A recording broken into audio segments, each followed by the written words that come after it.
What's up, Sneaky Nation? Sneaky P here, back with all of the news after week number 10 of our Oakland Raiders franchise. The Raiders are on a losing streak now. Man, I don't even know how many in a row we've lost, but it hasn't been good. We definitely need to turn things around as soon as possible.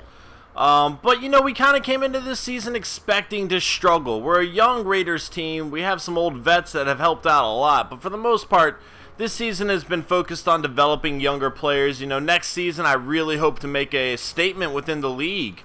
And this is just trying to set all of that up. You know, the draft and the offseason are going to be very, very important for this team. Let's go ahead and start developing some players. A sub gave me a good idea of, instead of focusing on certain aspects to, or like certain things to upgrade, start upgrading a young player's development trait, which I think is brilliant. I mean, it's a great idea. So I'm going to try doing that with Keith McGill here. I don't know how many points it's going to take before I can upgrade that trait, because I'm imagining that that is one of the more difficult things to level up. We'll check it out, though. It's worth a shot. Worst case scenario, if it's just way too much, I'm okay with just developing Keith McGill right now. I really want to get these cornerbacks a lot better. They need to be better, because I do not want to get passed all over anymore. And they're definitely going to have a huge role in the future of this team as well. So that's my train of thought for that. So let's see how many we can get going here. And again, if it looks like it's going to be way too much, it might not even be worth it. But we'll see. Let's go ahead, develop players. Let's see what we got here. Upgrade players. And let's go down to Keith McGill. Alright. And let's see what we can do here. It's probably going to be ridiculous if I had to guess. Oh, nope. Traits. Development. So it'd take 15,000. Right now we're at 5,000.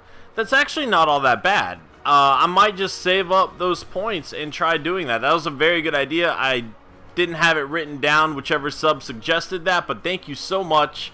Go ahead and leave a comment in the thing and below, and I will definitely respond, giving you that shout out. I want to take Armani Edwards' catch up, because he has been struggling. So hopefully that'll help out a little bit in that area. The rest of the players, again, I'm just going to do off camera. I definitely want to start focusing on that development trait, though. So I might just start, you know, farming points that way and then doing that. So not too much to see. Let's see if we have any draft stories. North Dakota came away with a last-minute win yesterday with running back Elliott Chester hurdling over several players in the end zone. Orland Dennis might be winning an award at the end of the season for his play at tight end the last few weeks. He's averaging 10 catches a game. Nice. I don't remember if we've done those stories yet or not, but that's awesome. Definitely somebody to keep an eye out on. Scouting, I'm going to start saving up some scouting points again before we really get going with that. Let's go ahead and check out some of the awards. Weekly awards. Yearly awards, I might just look at the MVP for now. McCoy, Johnson, Houston, and Charles. So, wow. 6.8 yards a carry for Jamal Charles, 135 yards. 2 touchdowns for Shady McCoy. 1 receiving, 1 running. 3 sacks for Johnson, and 4 sacks for Houston. Yearly awards. We'll get into all the individual awards and stuff like that later on in the season. We'll check it every few weeks. I looked at it a few weeks ago, so for now let's just kind of keep an eye on the MVP race here. It's crazy to see Matt Castle up there. Anybody else that stands out? No. Alright, moving forward here. Let's see. We are the 27th value. Schedule. Something else I want to do. Let's check where Derek Carr's at. So 2 more weeks without Derek Carr. It's unfortunate. You know, we've been struggling without him. I mean, our offense kind of struggled anyway, but he at least brought some stability to the team. Let's go ahead and just look at our player stats for now. We'll check the league stats again. But, you know, overall, obviously throwing a lot of interceptions there. But definitely need to start working on this. Where is it at? No, yards per attempt. Feel like that's very low. Let's check out some other teams. I don't know that stat all too well. Well, Brady's only at 6.7, Cam Newton 7, so we're really not all that far off. It feels like we're just not getting the ball down the field like we need to, though. So it's something I need to work on. McFadden, you know, 5.4 yards to carry. That's awesome. Maurice Jones-Drew still 4.5 is very, very good as well. I definitely need to start running the ball more, though. It's what I need to do. I've been trying to pass it a lot, but we're having a lot of success running the ball, so we might go ahead and continue that. Denarius Moore leading the team in receptions. Bruce Ellington, the rookie, behind him, actually. That's pretty cool. Check out touchdown receptions. Denarius Moore with 3, Armani Edwards with 3, Reese with 2, Owusu with 2, and Osbury with 2. Ellington, Little, and Casa each with 1. So, might adjust a few of the sliders here. Somebody was saying the tackling is too high, which I think is a little bit interesting. I don't know that it's because the computer continuously breaks tackles when I'm trying to sack them. I don't know where I just went there. Sliders, there we go. So I mean, they're saying tackling is just way too high, but when they're continuously breaking every tackle I have anyway, I don't know. I'll move it down to 80, I guess. You know, I want to listen to y'all. We'll see how that goes, but I think it's a little bit weird that computer, like the quarterback's like impossible to sack sometimes. Even then, I feel like they've broken some tackles. We'll lower it, though. We'll see what you guys think about that. And run blocking, I might lower just a wee bit here. Just going to move it down 2. Wide receiver catching, I want to move up, though. So we'll do that. Run blocking is down. Tackling is down. We'll move catching up, though. All right, and that should be good. And we'll see how all that works out.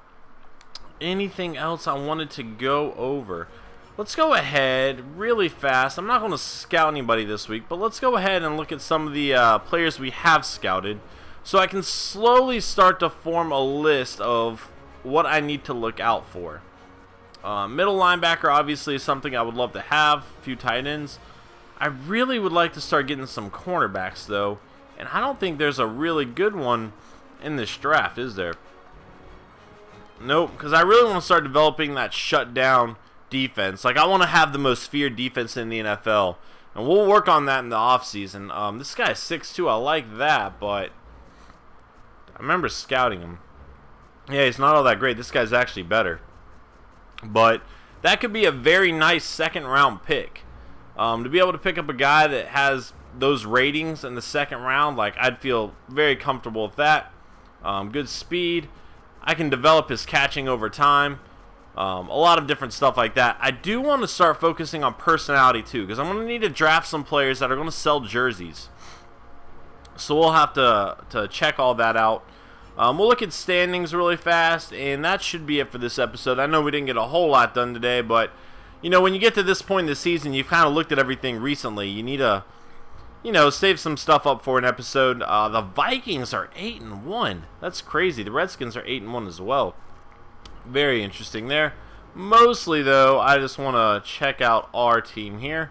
So 3-6. Look at the rest of our division. They are killing it. 7-2, 6-3, 6-3. We're on a 4-game losing streak.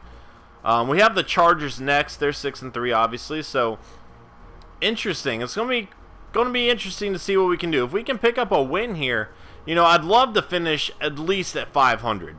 Now, it's going to take a lot to do that, but we'll see, especially because we got a lot of tough games coming up. But if we can end at 500 and everybody in our division can be 500, we can at least be proud of the fact that we contributed to being in a dominant division. I don't want to be the division fodder, though, so we'll see how we do. Hopefully we can turn it around, guys.